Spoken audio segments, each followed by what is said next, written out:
नमस्कार, हिमाचल समाचार में आपका स्वागत है। आज के मुख्य समाचार। मुख्यमंत्री ने प्रधानमंत्री से भेंट कर तुर्की से सेब आयात और अन्य मुद्दों पर की चर्चा। मुख्यमंत्री ने केंद्र से की लंबित देय राशि जारी करने की वकालत। नीति आयोग की बैठक में उठाया जल विद्युत परियोजनाओं और पर्यटन मामलों को। प्रदेश में सरकार के प्रोत्साहन से मछली पालन में हो रहा विस्तार। मत्स्य पालन से श्रीदेवी पाल सिंह की संवर रही तकदीर। और अब समाचार विस्तार से। मुख्यमंत्री ठाकुर सुखविंदर सिंह सुक्खू ने शनिवार को नई दिल्ली में प्रधानमंत्री श्री नरेंद्र मोदी से भेंट कर हिमाचल प्रदेश के लिए उदार वित्तीय सहायता प्रदान करने तथा लंबित धनराशि शीघ्र जारी करने का आग्रह किया। उन्होंने प्रधानमंत्री को अवगत करवाया कि प्रदेश सरकार ने हिमाचल को वर्ष 2032 तक आत्मनिर्भर बनाने का लक्ष्य रखा है। राज्य सरकार इस उद्देश्य की प्राप्ति के लिए विभिन्न योजनाएं शुरू कर रही है और वर्तमान योजनाओं को सुदृढ़ करने की दिशा में निरंतर प्रयासरत है। उन्होंने प्रधानमंत्री को प्रदेश सरकार की पर्यटन, हरित ऊर्जा, विद्युत और अन्य क्षेत्रों में की गई पहल के बारे में जानकारी दी। उन्होंने जल विद्युत परियोजनाओं में राज्य के हितों की रक्षा की पैरवी की। उन्होंने इन परियोजनाओं को राज्य को लौटाने के लिए समय सीमा तय करने का आग्रह किया। मुख्यमंत्री ने जल विद्युत परियोजनाओं में राज्यों के अधिकारों की भी पुरजोर वकालत की और मुफ्त रॉयल्टी तथा 40 वर्ष पूरे कर चुके पीएसयू तथा सीपीएसयू को राज्य को सौंपने का मामला भी उठाया। उन्होंने 40 वर्ष पूरा कर चुकी परियोजनाओं से अधिशेष भूमि वापस करने और योजना लागत पूरी करने के उपरांत रॉयल्टी में बढ़ोतरी से संबंधित मामला भी उठाया। मुख्यमंत्री ने कांगड़ा हवाई अड्डे के विस्तारीकरण पर चर्चा की। उन्होंने राज्य के सेब उत्पादकों के हितों की रक्षा का भी आग्रह किया तथा तुर्की और अन्य देशों से सेब के आयात के संबंध में चर्चा की। प्रधानमंत्री ने मुख्यमंत्री की मांगों को सुना और सेब के आयात संबंधी मामले की समीक्षा करने तथा अन्य मांगों पर सहानुभूतिपूर्वक विचार करने का आश्वासन दिया। मुख्यमंत्री ठाकुर सुखविंदर सिंह सुक्खू ने शनिवार को नई दिल्ली में नीति आयोग की 10वीं गवर्निंग काउंसिल की बैठक में भाग लिया, जिसकी अध्यक्षता प्रधानमंत्री श्री नरेंद्र मोदी ने की। बैठक में इस वर्ष विकसित भारत के लिए विकसित राज्य 2047 विषय पर चर्चा की गई।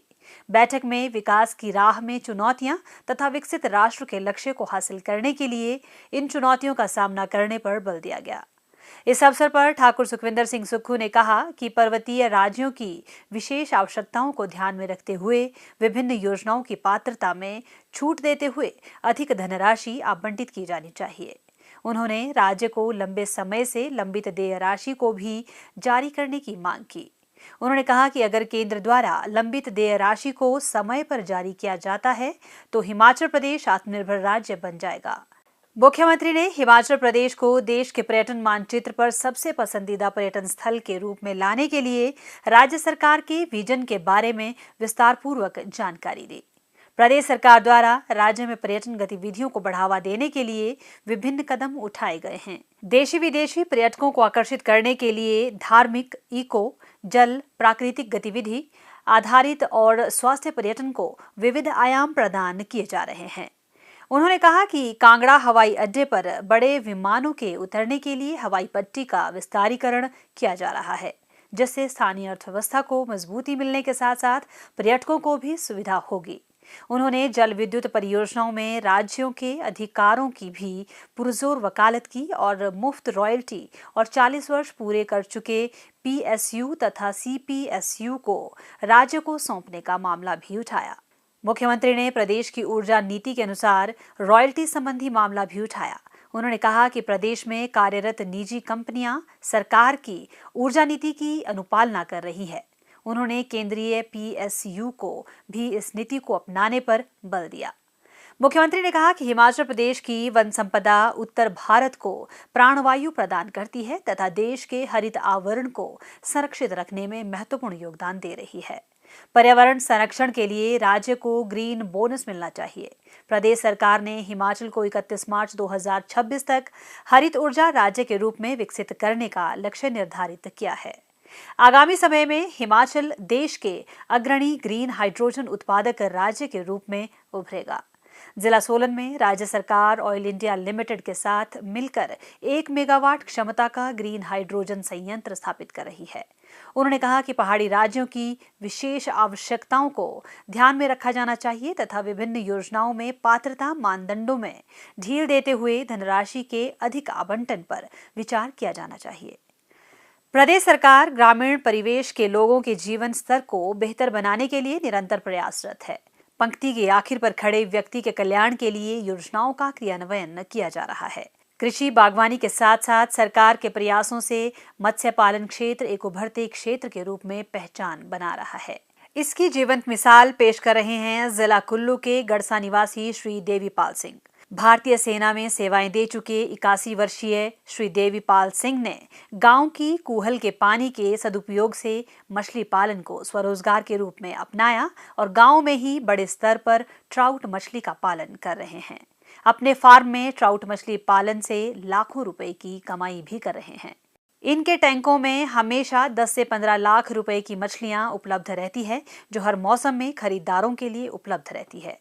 अपनी कामयाबी का श्रेय वह मुख्यमंत्री ठाकुर सुखविंदर सिंह सुक्खू और सरकार की कल्याणकारी योजनाओं को भी देते हैं। मछली पालन के लिए सरकारी प्रोत्साहन और सहयोग के बारे में श्री देवीपाल सिंह का कहना है कि सरकार की योजनाओं और सब्सिडी से उन्हें बहुत मदद मिली है।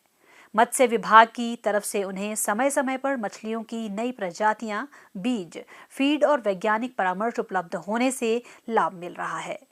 उनका कहना है कि मेहनत का फल जरूर मिलता है और कठिनाइयां मेहनत से आसान हो जाती है। मेरे पास जितनी भी फिशरी है कि जो हमारे पास है, इसको मेरे पास स्टॉक है, वो तकरीबन 10-15 लाख का है और मैं कभी भी इसकी रूटीन नहीं तोड़ता हूँ। कोई भी मतलब खरीदार यहाँ पर मच्छी के लिए आ जाए, फिशरी के लिए आए, तो हर वक्त मतलब यहाँ पर अवेलेबल होगी। तो मैं तो ये सरकार का बहुत धन्यवादी हूँ, जिसने ये स्कीम जो फिशरी की चलाई है और शुक्रगुजार है। इससे काफ़ी मतलब जो है लोगों को काम भी मिला है और उसके बाद एक रेवोल्यूशन जो है, ग्रीन रेवोल्यूशन जो यहाँ पर हिमाचल प्रदेश में लाया है। बेरोजगार युवकों के लिए मेरा अनुरोध है कि वो इस काम में आ सकते हैं, यदि मेहनत करके इसमें पैसा मिलता है। ऐसा भी नहीं है कि आप मतलब जो है 40% 50% इसमें प्रॉफिट कमाएंगे। 10-15% का प्रॉफिट मिलता है, वो मिलेगा। ये क्योंकि बेरोजगारी से और दूसरे धंधों से दूसरे कामों में जाने के बजाय आप इस काम में जा करके इस मतलब फिशरी को पकड़ करके आप मतलब 2 पैसा कमा सकते हैं, परिवार को भी मजबूत कर सकते हैं, अपने आप को भी मजबूत कर सकते हैं। और जिसके पास ज़मीन है और पानी है, पानी का सोर्स मतलब बिल्कुल सही होना चाहिए। यदि सोर्स पानी का नहीं है तो नहीं है। और हर वक्त मतलब जो है मैं ये अनुरोध करूँगा नौजवानों से, जो बेरोजगार है नौजवानों से, कि वो अपने काम धंधे मतलब नए काम धंधे शुरू करें, ताकि मतलब जो है economy of Himachal Pradesh that can be boosted, properly boosted. प्रदेश के मछली पालकों को लाभान्वित करने के उद्देश्य से इस वर्ष मुख्यमंत्री मत्स्य पालन योजना के अंतर्गत निजी क्षेत्र में 80% सब्सिडी के साथ 20 हेक्टेयर नए मछली के तालाब निर्मित किए जाएंगे। 120 नई ट्राउट इकाइयों का भी निर्माण किया जाएगा। प्रदेश सरकार के यह प्रयास प्रदर्शित कर रहे हैं कि सरकार प्रतिबद्धता से लोगों का कल्याण सुनिश्चित करने के लिए कार्य कर रही है।